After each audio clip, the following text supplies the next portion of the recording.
말씀을 함께 봅니다. 에베소서 6장 10절에서 12절. 에베소서 6장 10절. 끝으로 너희가 주 안에서와 그 힘의 능력으로 강건하여지고 마귀의 간계를 등에 대적하기 위하여 하나님의 전신갑주를 입으라. 우리의 씨름은 혈과 육을 상대하는 것이 아니요 통치자들과 권세들과 이 어둠의 세상 주관자들과 하늘에 있는 악의 영들을 상대함이라. 아멘. 할렐루야. 네, 오늘도 갑옷을 취하라 21번째 시간입니다. 갑옷을 취하라 21번째, 마귀를 대적하라 4번째 시간입니다. 마귀를 대적하라. 지난 시간에 이어서 오늘도 룻기를 함께 보겠습니다. 룻기를 통해서 한번 다시 은혜를 다뤄보려고 합니다.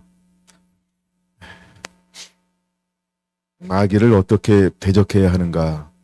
룻기를 한번 다시, 룻기가 익숙하면 안 찾아도 되는데 익숙하지 않으면 찾으면 좋을 것 같아요. 사단이 하는 것 중에 하나가 가정을 파괴한다, 이렇게 말씀을 드렸어요. 그래서 하나님은 우리에게 무엇하라고 말씀하고 있냐 하면 서로 복종할 것을 요구하죠. 아내들아 남편에게 복종하라라고 말입니다. 하나님이 가정을 이루면서 여자에게 하나님이 명령했어요. 돕는 자가 되라.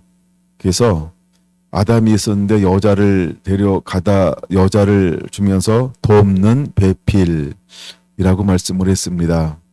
이 돕는 배필의 가장 잠언 31장에 나오는 것처럼 돕는 배필이 하는 것 중에 하나가 아마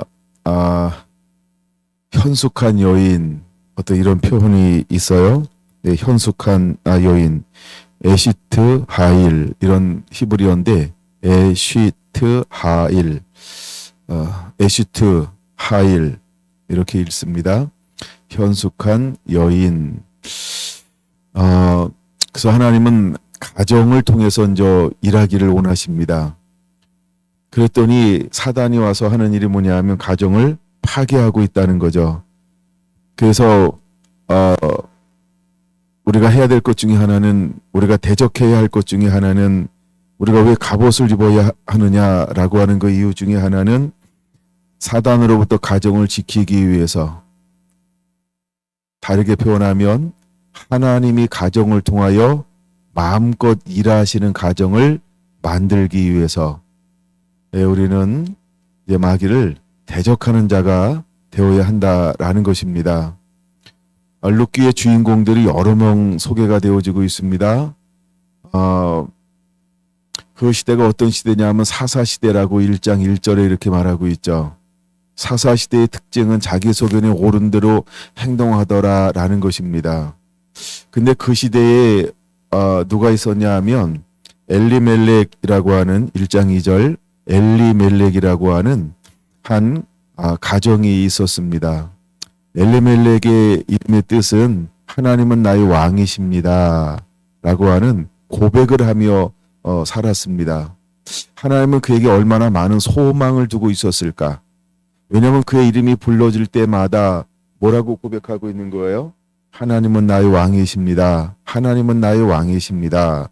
그래서 사람을 왕으로 세워서 사람에게 통치를 받는 것이 아닌 하나님의 통치하면서 그들을 인도하기를 하나님은 원하셨다라고 하는 것입니다.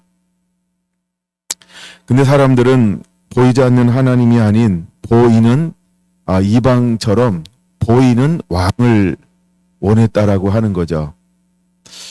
근데 하여간 그들은 자기 소견에 각각 생각에 옳은 대로 행동했다는 겁니다. 그러면 사사시대 때는 율법이 있었나요? 율법이 없었나요? 사사시대 때는 율법이 있었다는 걸 알아야 합니다.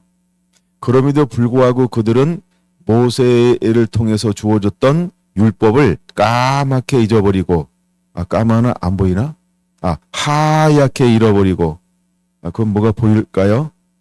하여간 잃어버렸다는 거죠. 그래서 자기소개는 옳은 대로 행동하기 시작했다는 겁니다. 그럼 자기소개는 옳은 대로 행동했던 이유가 어디냐 하면 새로운 세대가 아니고요. 전혀 다른 세대가 일어났다는 것입니다. 하나님이 어떻게 역사했는지, 하나님께서 어떻게 인도했는지, 즉 하나님을 알 모든 사람들이 어떻게 됐다? 먼저 갔다는 겁니다. 그리고 세대가 바뀌어서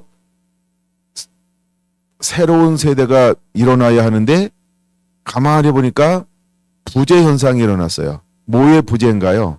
우리가 가끔 아버지의 부재 이런 것처럼 하나님이 없는 세대들, 하나님을 경외하지 않는 세대들, 하나님을 전혀 의식하지 않는 세대들. 그래서 이런 세대예요. 마치 오늘 같지 않나요? 자기를 사랑하며 자긍하며, 하여간 다른 세대가 일어났는데 이 세대는 어떤 세대냐 하면 하나님을 전혀 모르는 세대가 일어났다는 것입니다. 하나님을 모르기 때문에 그들은 매사에 어떻게 행동할까요? 그냥 자기가 생각하는 대로, 감정이 이끌리는 대로, 그냥 그때 자기가 판단해서 이런 세대가 일어났다라는 것입니다.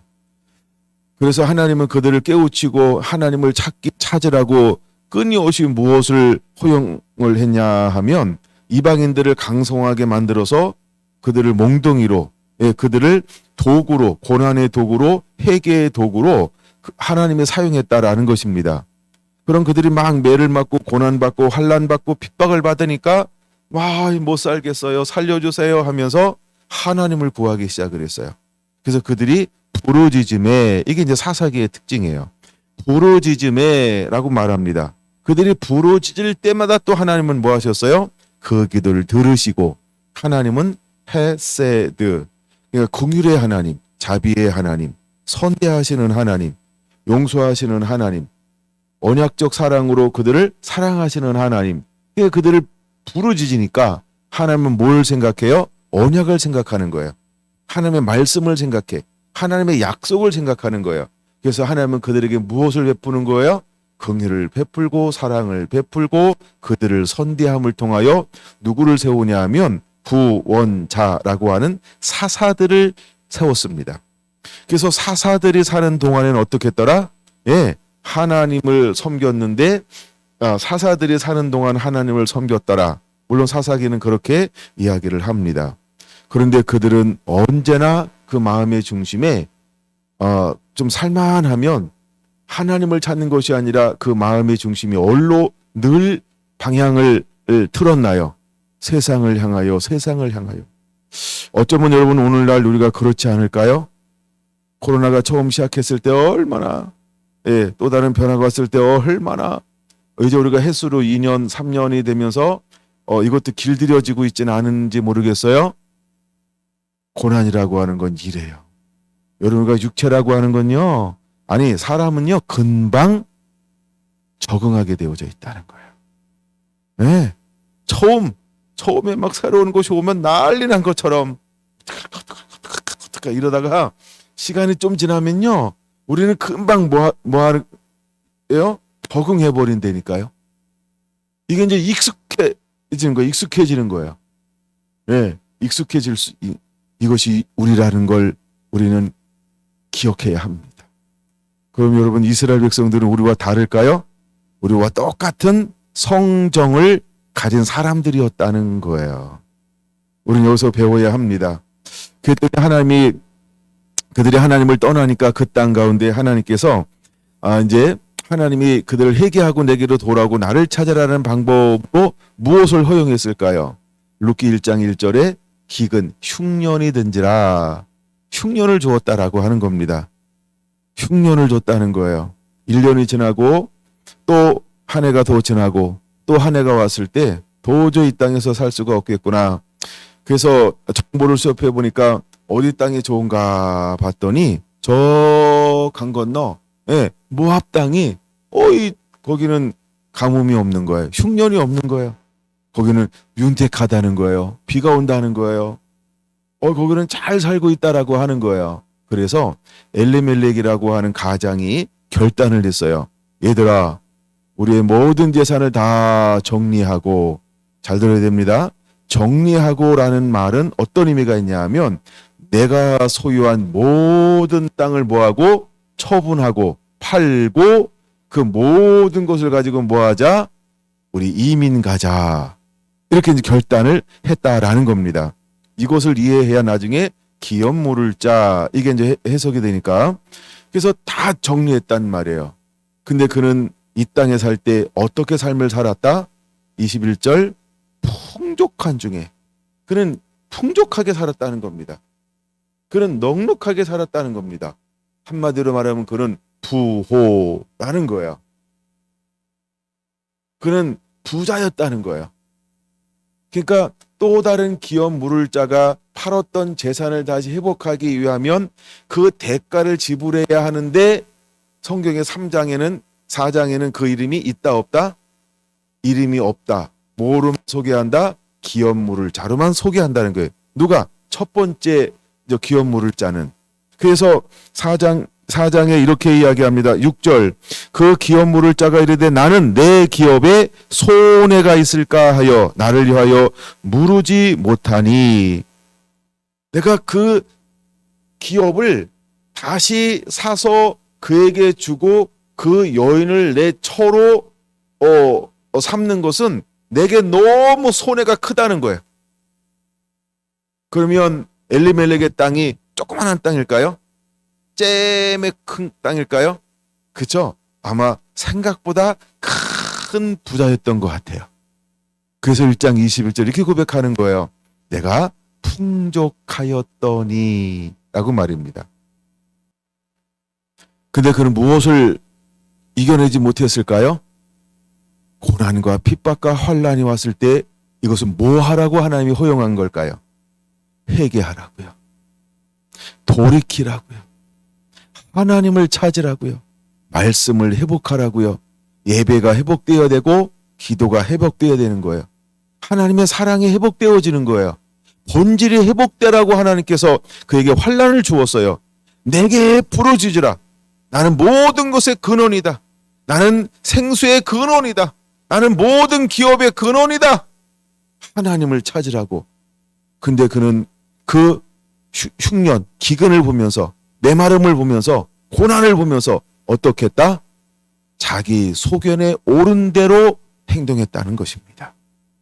여러분 우리가 고난이 왔을 때, 환난이 왔을 때, 핍박이 왔을 때, 전염병이 왔을 때, 예배에 방해가 왔을 때 여러분 우리 무엇을 선택해야 할까요? 편안함이나 안락은 때로는 답이 아닐 수 있다는 거예요. 그 환경 가운데서 우리가 무엇을 찾아내야 할까요? 본질이 무엇인가? 본질이 무엇인가? 이 모든 것을 주관하시는 분은 누구인가? 하나님은 내가 어떻게 행동해 내기를 원하시는가? 우리가 하나님 앞에 초점을 맞추어야 한다는 것입니다.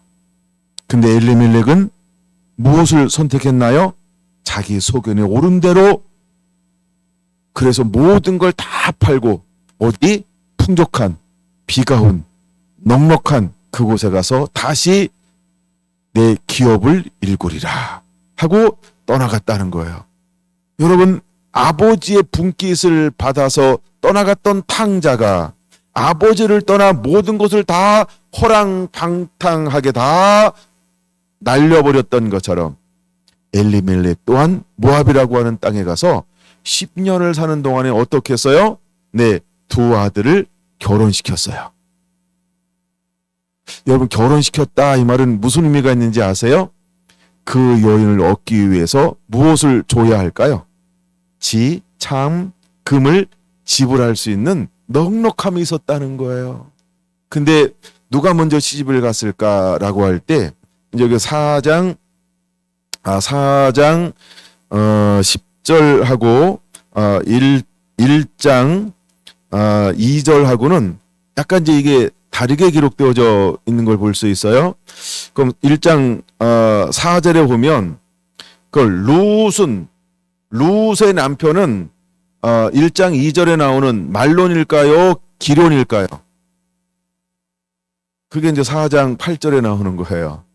4장 8절에 보니까 누구의 아내라고 나옵니까? 10절에 말론의 아내 모함 여인 룻을 사서 대가를 지불했다 이 말이에요. 기업 모를 자가 산다 이 말은 뭐예요? 엘리멜렉이 재산을 다 정리해서 갔던 그 땅을 뭐 했다는 거예요? 그 땅을 값을 주고 다시 그 땅을 삼으로 인해서 누구를 얻을 수 있었다? 룻을 얻을 수 있었다. 이제 4장 10절은 이런 의미라는 거예요. 대가 지불이라는 거예요. 자, 그러면 왜 여기서는 이름이 며느리 이름이 바뀌었을까? 뭐 이건 크게 오늘은 다루지 않을 부분인데 하여간 성경에는 이렇게 이름이 바뀌는 부분이 가끔 있어요. 근데 왜 이름이 바뀌었을까라고 할 때 그냥 이건 제 생각이니까 한번 들어보세요. 둘째가 먼저 장가를 갔다. 그래서 누구죠? 오르바가 먼저 이름이 기록되어진다. 그러니까 이렇게 볼 수 있어요. 그러고 난 다음에 룻이 그 다음에 기록되어져. 그래서 우리가 착각할 수 있어요. 말론의 아내가 누군지 알아요? 오르바일 수 있다. 왜냐하면 순서가 그러니까. 근데 우리가 4장 10절을 안 봤으면 그럴 수도 있어요. 그렇죠? 근데 4장 10절에 보니까 짝을 찾아가는데 그럼 4장 7절, 8절, 9절, 10절에는 이름이 순서가 엘리멜렉, 그 다음에 누구라고 나와요? 두 번째가 기론, 그 다음에 말론, 그 다음에 이름이 바뀌었죠. 예, 이름이 바뀌어서 나오죠. 하여간 또 이렇게 기록되어져 있는 걸 볼 수 있어요. 그러면은 앞에는 말론이 먼저 나오고 뒤에는 기론이 먼저 소개가 되어진다라는 거예요. 그러면 기론이 형님이었구나. 이걸 또 알 수 있죠. 근데 왜 앞에는 또 이것이 이름이 바뀌었을까? 그러니까 그거는 오늘의 핵심이 아니기 때문에 그냥 넘어가는 거예요. 여러분 궁금하면 더 연구하시면 되겠어요. 근데 약간 이름이 바뀌었단 말이에요. 사단이 하는 것 중에 하나가 뭐냐 하면 가정을 계속해서 파괴한다는 거예요. 다시 이제 돌아와서 엘리멜렉이 이 환경을 만났을 때 하나님을 경외하고 하나님을 의지해야 하는 그 상황 가운데 그는 무엇을 선택했냐 하면 본인이 살 길을 선택했다라고 하는 것입니다.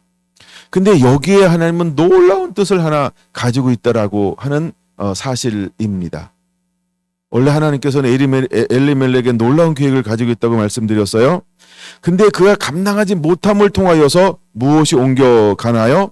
촛대가 옮겨가는 것처럼 이제 그 영광의 통로가 옮겨가고 있는 것을 볼 수 있어요. 예.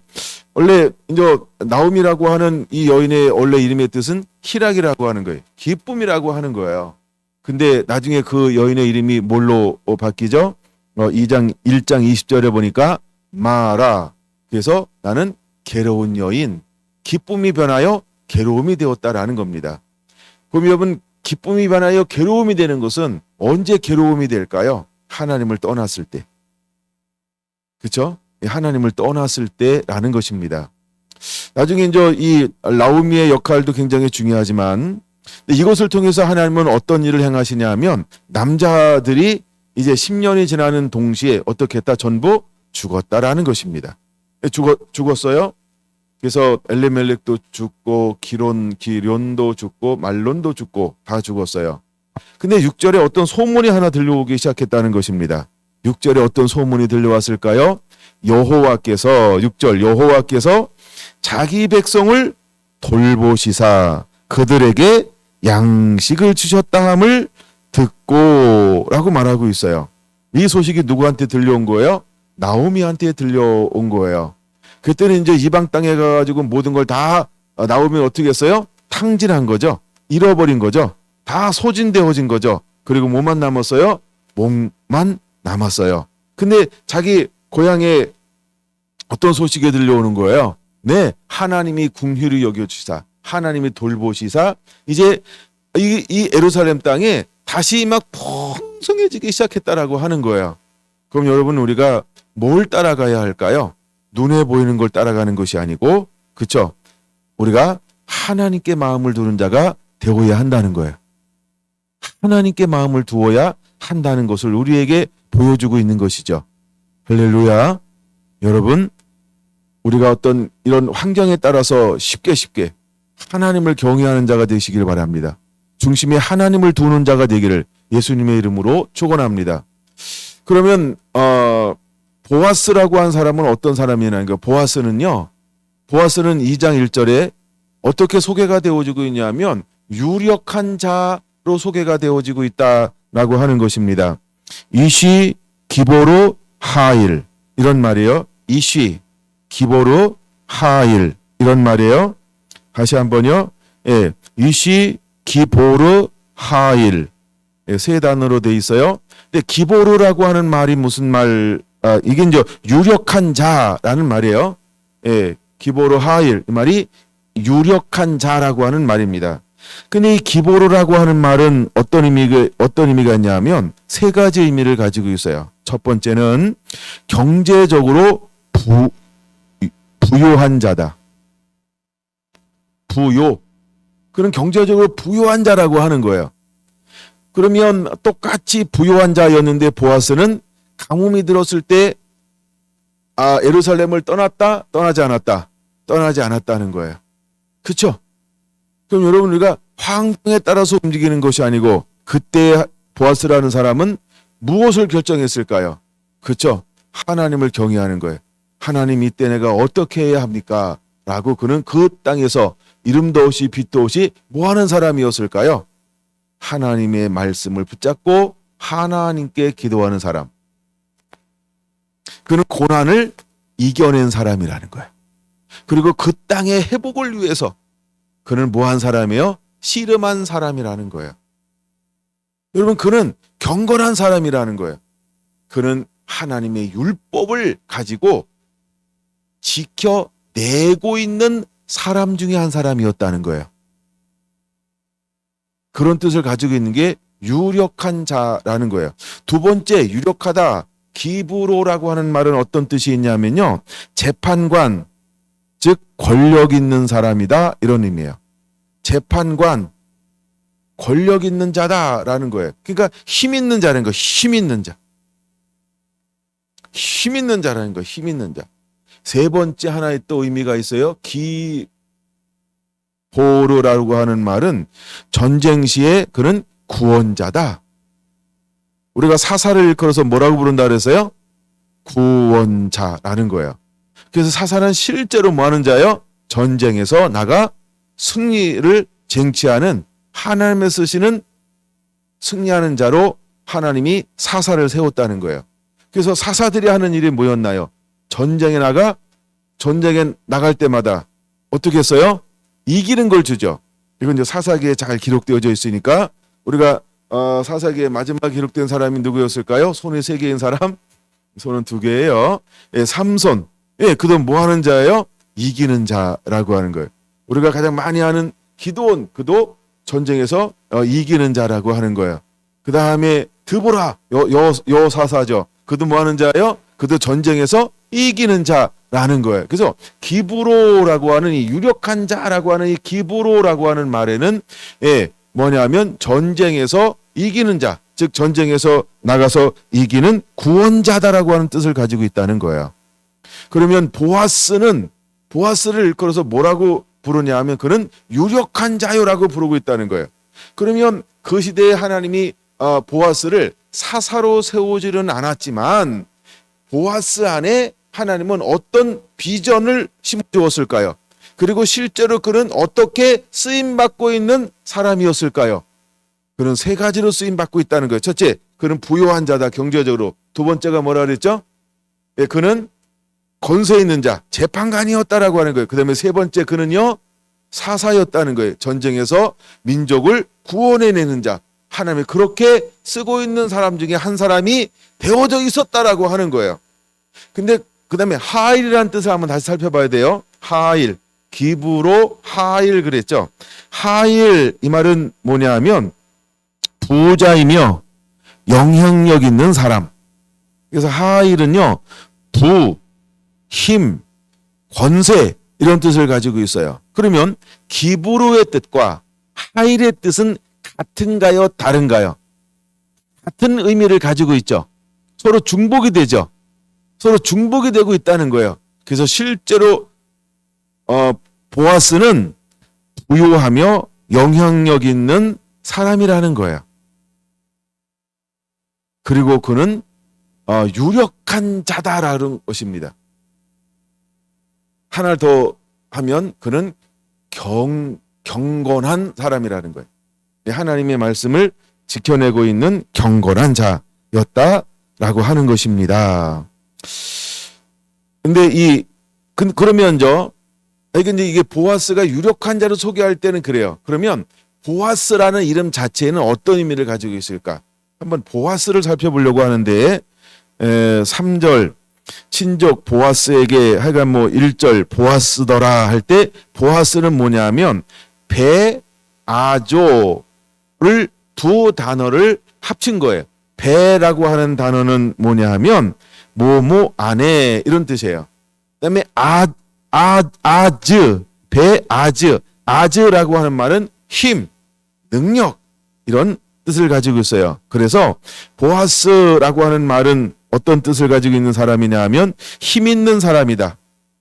능력 있는 사람이다.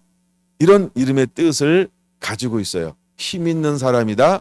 능력 있는 사람이다. 라고 하는 거예요. 근데 이 보아스는요. 고난이 왔을 때 환난이 왔을 때 어떻게 했다? 떠나지 않고 그 땅에 지키면서 뭐하고 있었다? 말씀을 지켜내고 있었다는 거예요. 그 땅을 붙잡고 하나님께 기도하는 사람이었다는 거예요. 그 땅에서 거룩한 씨름을 하는 사람이었다는 거예요.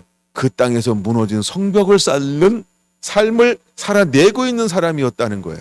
이게 중보자죠. 무너진 성벽에서 그 땅을 막아내고 있는 사람이에요. 여러분 오늘날 하나님께서 사단이 모든 걸 무너뜨리려고 할 때 어떤 사람들을 찾으실까?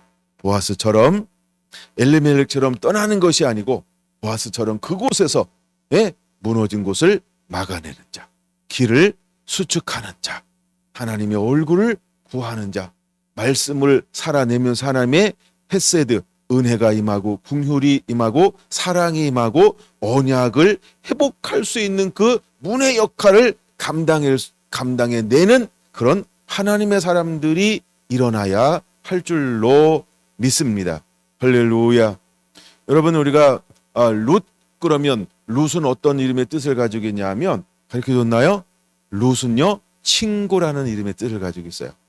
두 번째 룻은요 동반자라는 뜻을 가지고 있어요. 근데 보아스는 이 룻을 향하여서 뭐라고 부르나요? 3장 11절로 가겠습니다. 이 보아스는요 뭘 봤냐 하면 룻에게 뭘 보았을까? 현숙한 여인인 줄이라고 표현하고 있어요. 여러분 룻은요 어떤 여인이었다? 보아스가 볼 때 현숙한 여인이었다라고 하는 거예요. 할렐루야.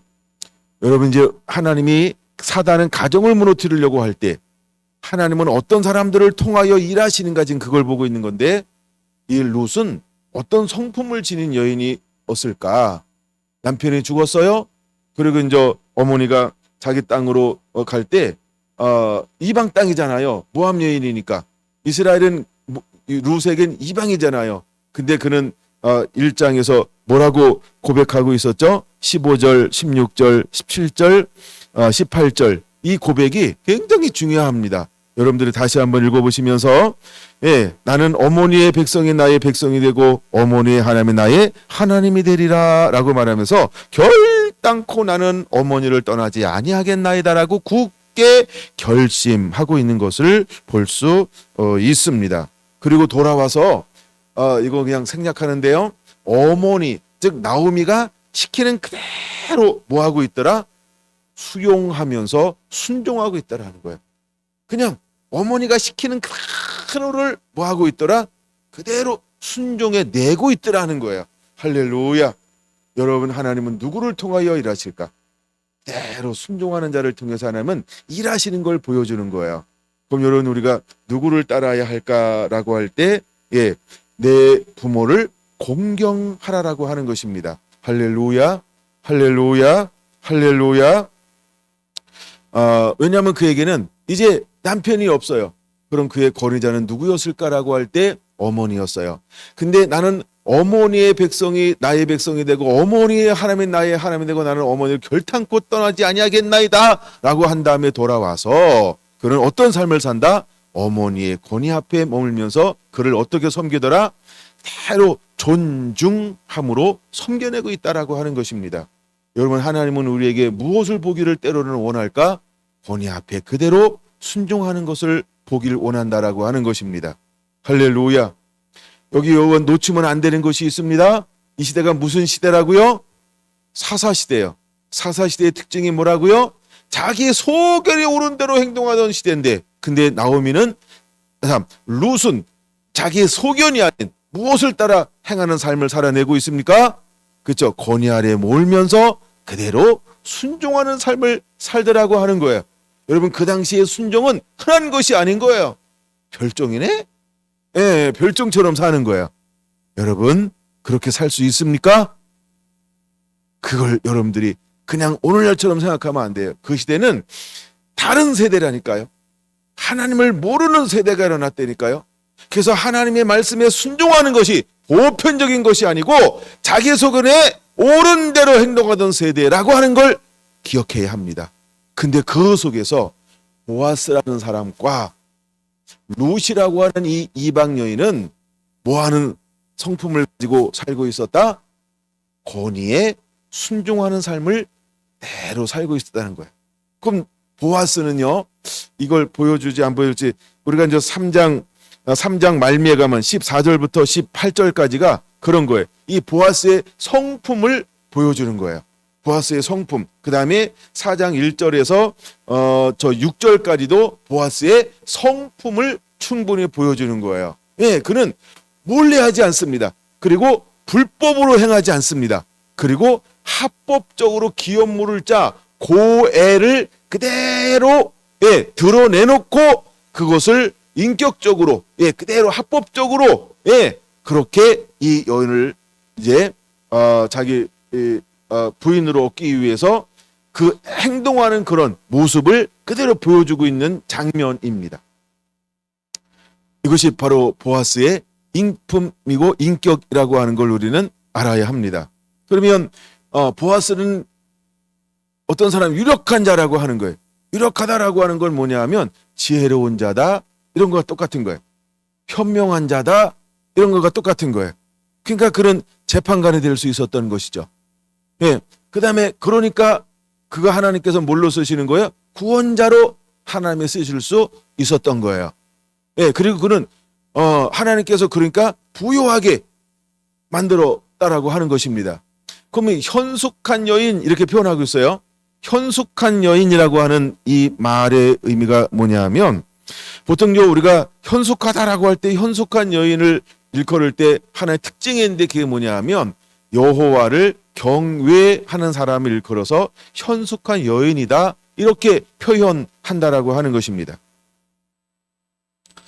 근데 여기 보면 이 현숙한 여자라고 할 때 히브리어로 이렇게 해요. 에쉬트 하일. 아까 하일을 살펴봤죠. 부요함, 힘, 그렇죠? 권세, 힘. 그러니까 이게 하일인데 바로 이 룻도 보아스가 볼 때는 어떤 여인이라고 하는 거예요? 그렇죠? 현숙한 여인, 유력한 자의 단어와 현숙한 여인이라는 단어는 같은 단어라는 거예요. 마치 요셉이 의로웠던 것처럼 그리고 마리아가 의로웠고 동정, 그죠? 거룩한 자였던 것처럼 여러분 하나님은 사단은 끊임없이 가정을 파괴하려고 하지만 하나님은 매 시대마다 어떤 사람들을 통하여 일하시는가? 여러분 이것을 보게 되기를 원합니다. 할렐루야. 여러분 현숙한 여인의 특징이 있어요. 그것은 뭐냐 하면 이 에시트 하일이라고 하는 뜻에는 세 가지 일단 의미를 먼저 살펴보려고 합니다. 첫째, 악에 항거할 수 있는 힘이 있다. 악에 항거할 수 있는 힘이 있다. 이런 의미예요. 그래서 이 룻은요, 뭐에 지금 항거하고 있는 거예요? 악, 죄, 불법. 이거에 항거하는 여인이라는 거예요. 만약에 여러분들이 짝을 얻으려면 어떤 사람을 얻어야 할까? 유력한 자를 얻어야 합니다. 현숙한 자를 얻어야 합니다. 만약에 하나님께서 이 시대에 이렇게 거룩한 통로로 쓴다라고 한다면 하나님은 두루 다니며 누구를 찾을까요? 엘리멜렉? 이름은 하나님은 나의 왕입니다. 그러면서 자기 소견대로 행동하는 사람을 쓰는 것이 아니고 마음의 중심이 유력한 자, 여기 하는 것처럼 이제 그는 악에 항거할 수 있는 힘을 가지고 있는 사람이라는 거예요. 여러분 오늘 우리가 이기는 자가 되어야 합니다. 마귀를 대적하는 자가 되어야 합니다. 하나님은 그 사람을 찾으시는 거예요. 두 번째 현숙한 여인이라고 하는 것은 어떤 의미냐 하면 하나님에게 봉사할 수 있는 힘을 가지고 있는 사람이라는 거예요. 하나님께 봉사할 수 있는 힘을 가지고 있는 사람. 그는 자기를 위해 살지 않고 뭐 한다고요? 하나님께 봉사하는 거예요. 하나님의 일을 충성되게 감당해낼 수 있는 삶을 살아내는 그 의지적 결단을 가지고 있는 사람. 이것이 현숙한 여인이다. 이런 의미예요. 세 번째는요. 순종의 좁은 길에서 인내할 수 있는 힘을 가진 여인이다라는 거예요. 예. 순종의 좁은 길에서 인내할 수 있는 힘을 가진 여인이라는 거예요. 여러분과 순종의 길은 넓을까요? 좁을까요? 굉장히 좁고 협착합니다. 그러니까 그것은 뭐가 필요할까요? 인내가 필요한 거예요. 왜? 수많은 사람들이 이해를 못합니다. 용납하지 않습니다. 수용하지 못합니다.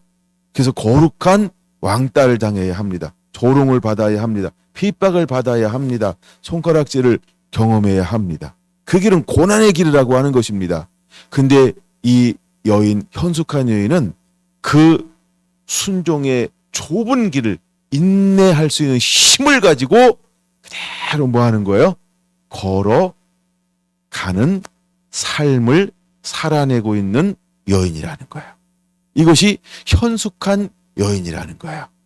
여러분 오늘 우리가 이 시대에 어떤 사람이 되어야 할까? 이제 악을 대항할 수 있는 힘을 가진 그런 하나님의 사람이 되어야 합니다. 할렐루야.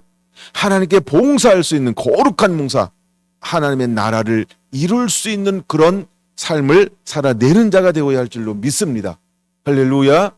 순종의 좁은 길을 인내하며 걸어가는 그 삶을 살아내는 하나님의 사람이 되기를 예수님의 이름으로 축원을 드립니다. 아멘. 제가 그러니까 단어 해석을 안 해주고 이것을 나눠서 단어 해석을 좀 다시 해드릴게요. 에시트라고 하는 단어는 어떤 뜻을 가지고 있는가? 어쩐지 좀 뭔가 하나 이상하다네. 에시트라는 단어를 해석해 드릴게요. 이거는요, 넘치는 은혜, 용기, 책임의식, 충성을 가지고 자신과 가정과 집안을 꾸려가는 여인. 이것이 에시트. 그래서 현숙한 여인이라고 할 때 이런 의미가 있다는 거예요. 다시 한번요. 넘치는 지혜와 용기, 책임의식, 충성을 가지고 자신, 가정, 집안을 꾸려가는 여인. 이것이 현숙한 여인이라는 거예요. 여러분, 마귀가 가정을 무너뜨리려고 할 때 오늘 우리는 어떤 하나님의 사람으로, 어떤 하나님의 신부로, 어떤 예수님의 신부로 준비되어져 있어야 할까요? 에스트 하일. 여러분, 이것이 우리에게 주어져야 할 줄로 믿습니다. 할렐루야. 할렐루야. 그러면 잠언 31장을 한번 갔다 오겠습니다. 잠언 31장. 잠언 31장에서 10절부터 이제 31절까지는 현숙한 여인을 소개하고 있죠. 저는 7가지로 한번 이것을 정리를 해보려고 합니다. 10절, 누가 현숙한 여인을 찾아 얻겠느냐? 그의 값은 진저보다 더 귀하다는 거예요. 뭐가? 현숙한 여인이요. 그럼 우리 모두는 다 여인입니다. 네, 장로님도 여인이에요. 네, 우리는 주님 앞에 다 신부니까 이제 여인이라는 거예요. 우리 모두는 주님의 무엇이 되어야 할까요? 현숙한 여인이 되어야 한다는 거예요. 근데 현숙한 여인은 그 값이 진주보다 더 귀하다라고 하는 것입니다. 그래서 11절부터 19절까지는요. 하나를 이야기하고 있는데 산업을 핍절지 않게 하는 사람이 현숙한 여인이라는 것입니다. 산업을 핍절치 아니하게 하는 여인. 이것이 현숙한 여인이라는 거예요. 그러면 19절까지를 제가 한번 읽어보겠습니다. 11절. 그런 자의 남편의 마음은 그를 믿나니 산업이 핍절하지 아니하겠으며 그런 자는 살아있는 동안에 그의 남편에게 선을 행하고 악을 행하지 아니하느니라. 이건 우리 다 같이 한번 읽어볼까요? 시작. 그런 자는 살아있는 동안에 그의 남편에게 선을 행하고 악을 행하지 아니하느니라. 그는 양털과 삼을 고하며 부지런히 손으로 일하며 상인의 배와 같아서 먼 데서 양식을 가져오며 밤이 새기 전에 일어나서 자기 집안 사람들에게 음식을 나누어 주며 여종들에게 일을 정하여 맡기며. 여기서 남편보다 일찍 일어나나 봐요. 현숙한 여인이에요. 여러분 이걸 많이 읽어보시고 또 다른 번역본으로 한번 읽어보시면서 이 말씀을 거부감 없이 받아들일 때 하나님은 여러분들에게 현숙한 여인으로 인정하실 것입니다. 이게 현숙한 여인이라고 말하는 거예요. 그 다음에 제가 많이 읽어봤어요. 근데 우리 약간 서로 같이 많이 읽어야 할 부분인 것 같아요. 그 다음에 16절. 밭을 살펴보고 사며 자기의 손으로 번 것을 가지고 포도원을 일구며 힘있게 허리를 묶으며 자기의 팔을 강하게 하며 자기의 장사가 잘 되는 줄을 깨닫고 밤에 등불을 끄지 아니하며 손으로 손뭉치를 들고 손가락으로 가락을 잡으며. 이것이 하여간 그 산업을 핍절하지 않게 만드는 여인이 현숙한 여인이라는 거야. 두 번째 20절. 가난한 자에게 선을 행하는 여인이 현숙한 여인이라는 거예요. 20절이죠. 같이 읽습니다. 그는 공고한 자에게 손을 펴며 궁핍한 자를 위하여 손을 내밀며. 그러니까 가난한 자에게 선을 베푸는 여인이라는 거예요. 세 번째 현숙한 여인이라고 하는 것은요. 23절. 남편을 존귀하게 만드는 여인이라는 거예요. 23절. 같이 읽을까요? 그의 남편은 그 땅의 장로들과 함께 성문에 앉으며 사람들의 인정을 받으며. 이 참 여인의 역할이, 결국에 여인을 하와를 갖다 주면서 뭐라고 하나님이 불렀다라고 말씀을 드렸죠? 돕는 자라는 겁니다.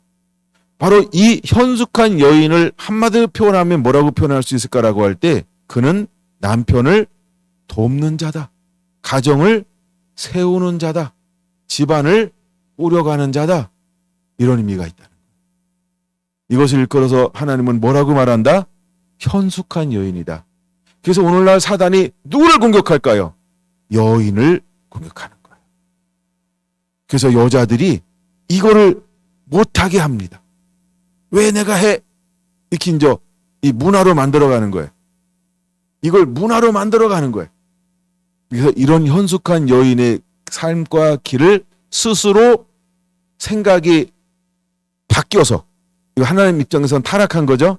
생각이 바뀌어서 내가 왜 이것을 해야 돼? 똑같은데, 같은데, 평등.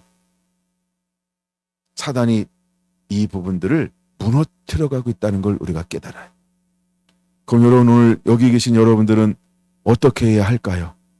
돕는 자가 되시길 바랍니다. 돕는 자가 되시길 바랍니다. 여러분, 잠언 31장 10절에서 31절까지의 말씀이 다시 우리 안에 회복되어져야 합니다. 교회 안에 회복되어져야 합니다. 성도 안에 회복되어져야 합니다. 남편에게 회복되고, 아내에게 회복되고, 자녀들에게 회복되어져야 하고, 사회에서 상전과 종의 관계가 다시 회복되어져야 한다는 것입니다. 무엇으로? 말씀으로. 아멘. 이것 여러분, 회복되어져야 할 윤리요, 회복되어져야 할 삶의 지혜라고 하는 걸로 받아들이게 되길 바랍니다. 에이, 그리고 안 하는 게 아니고요, 회복되어져야 한다. 왜? 사단은요, 가정을 파괴, 서로 의무를 다하지 않아요. 서로 책임을 다하지 않아요. 서로 충성하지 않아요. 현숙한 여인이 뭐라 그랬어요? 그렇죠? 넘치는 지혜와 모든 지식을 가지고 충성되게 자기를 세우고 가정을 세우고 집안을 세워야 하는데, 그렇게 하지 않습니다. 사단이 성공하는 것. 사단이 성공하는 것. 사단은 가정을 언제든지 무너뜨리려고 하는 거예요. 원래 저도 그러니까 아마 장로님도 그럴지 모르겠는데, 아닐지도 모르고, 하여간 우리 그런 성향이 있잖아요. 왜? 집에서 못하지만 나가서 잘하는 그런 성향들을 가지고 있잖아요. 가족에게는 좀 등한히 하는데 나가서 아줌마 아저씨에게는 더 친절한, 뭐 이런 성향들을 가지고 있죠. 자녀들도 엄마 아빠 말은 안 듣고 아저씨 아줌마 삼촌 말은 잘 듣고, 뭐 이런 게 있잖아요. 그렇죠? 왜 그럴까요? 왜 그럴까요? 사단이 이기고 있는 거예요. 그렇죠? 사단은요, 마지막 때가 되면 될수록 집요하게 뭘 파괴할까요? 가장 작은 공동체, 그러나 가장 중요한 공동체인 가정을 파괴할 거예요. 이게 사단이 하는 거예요. 가정을 파괴할 거예요. 존중하지 않게 만들어. 존중하지 않게 만들어요. 성격 차이요, 존중하지 않으면서 오는 거예요. 왜 이렇게 이혼이 많을까요? 존중하지 않으면서 오는 거예요. 사랑하지 않으면서 오는 거예요. 내 몸처럼 사랑하지 않아요. 그 다음에 남편을 복종하지 않아요.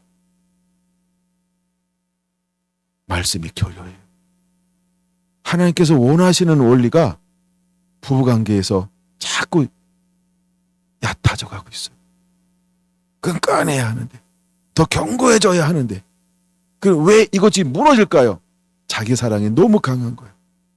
자기 인권, 이게 잘못된 인권인데, 말씀하고는 반대가 되는 건데, 소리치면 안 되는데, 우리 시연이가 왜 할아버지 이렇게 소리쳐 이랬대요.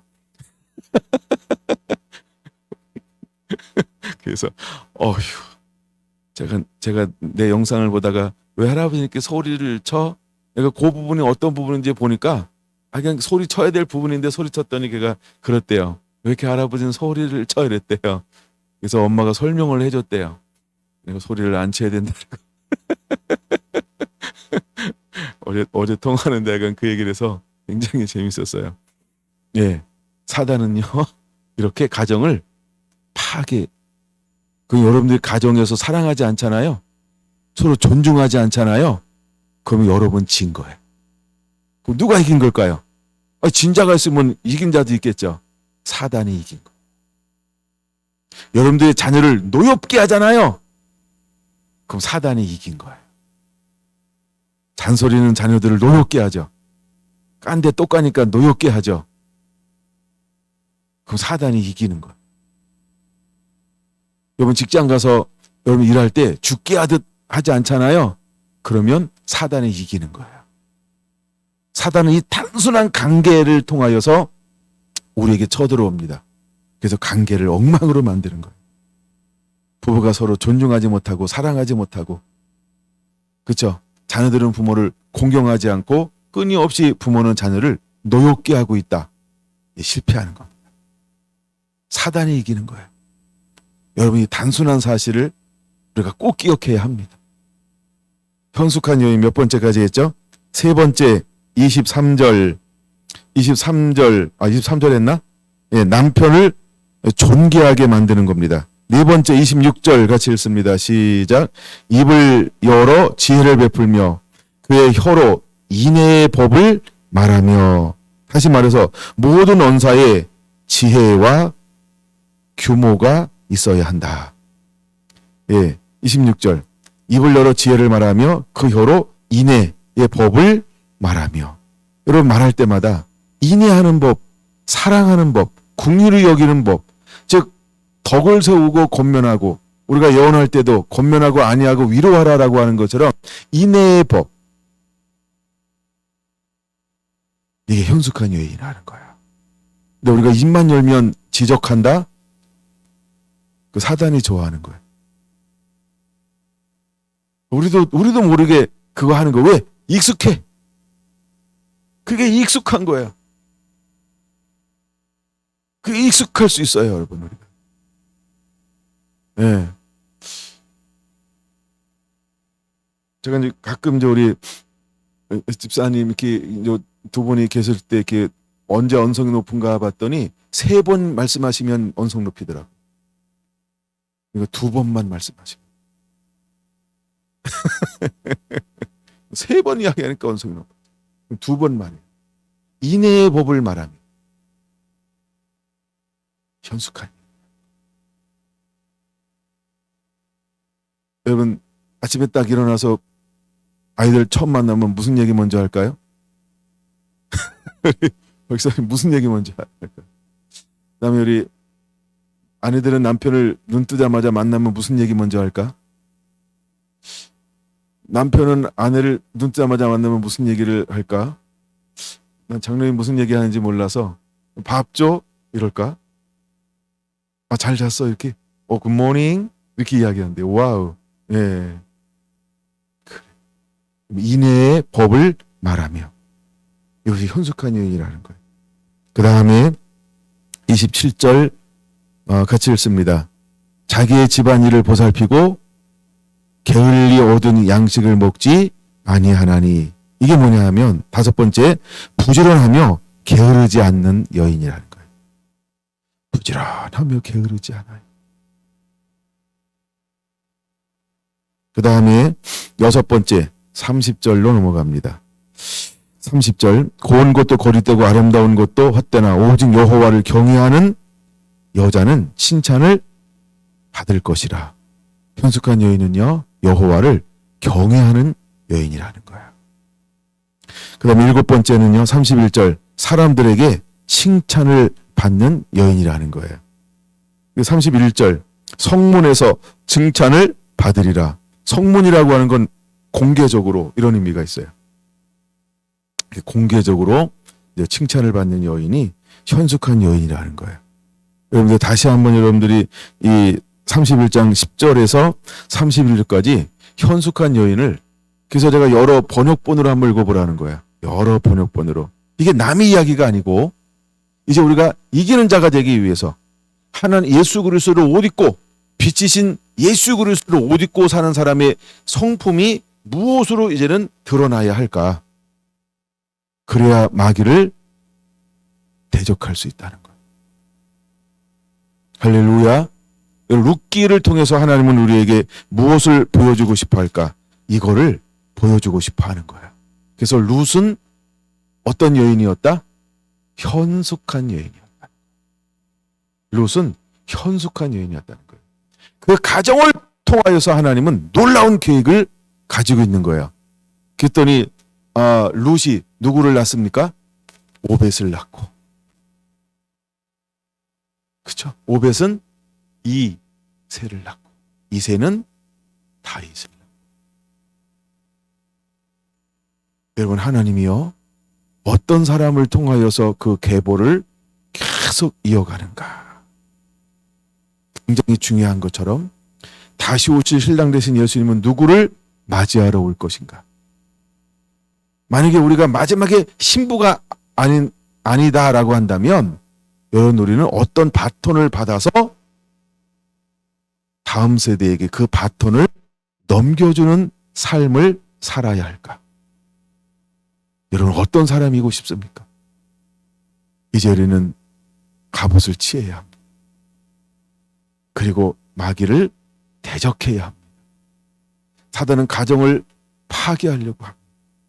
우리는 서로 복종하는 자, 존경하는 자가 되어야 합니다. 우리는 사랑하는 자가 되어야 합니다. 할렐루야. 여러분, 우리는 노엽게 하지 않는 자 되어야 합니다. 뭐 다 부모니까. 그 다음에 우리는 죽게 하듯 섬기는 자들이 되어야 합니다. 이 단순한 원리를 통하여서 사단은요 우리를 무너뜨릴 것입니다. 그래서 우리가 이 가정이 회복되어져야 합니다. 이제 여러분들 가정에 놀라운 회복이 일어나게 되기를 예수님의 이름으로 축원합니다. 기도하겠습니다.